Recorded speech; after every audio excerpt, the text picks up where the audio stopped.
बंधुगण आसतु आम आज जाना आयुर्वेदिक जड़ीबूटी औषध विषय जहाँ नाम हूँ बेल। बंधुगण सौंदर्य रक्षा यही विषय आज आम आलोचना करवा। बंधुगण आलोचना करने पूर्व दयाकोरी वीडियो को लाइक शेयर एवं सब्सक्राइब करने को जमार भूलु ना।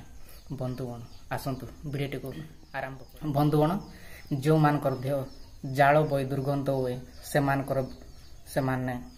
बेलपत्र रस पान करी से रस देहरे लगाइले दुर्गंध दूर हुए।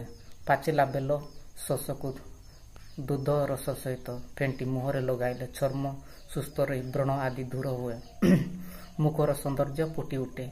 एमिति कौन रोग नाई जा बेल तुलसी द्वारा भल हो न पारे। खिची नहले जदि दैनिक केतोटी बेलपत्र खिया जाए जड़े 100 वर्ष जाए नीरव शरीर नहीं बंची पारे। सकाळ अपेक्षा संध्यारे बेलपत्र अत्यंत लाभदायक। सूर्योदय और सूर्यास्त पर बेलपत्र संग्रह करने को पड़े। सेतिपाई शास्त्र रे कहा जायछि दर्शन बिल वृक्षस्स स्पर्शन पापनाशक अघोर पाप संहार मेघ बिल सेवार्पण। बेल खाई तदु भार जलपान करने को शास्त्र निक्षेप्त करा जायछि। पंचमी रे बेल खाइबा को मध्य निश्चित करा जायछि।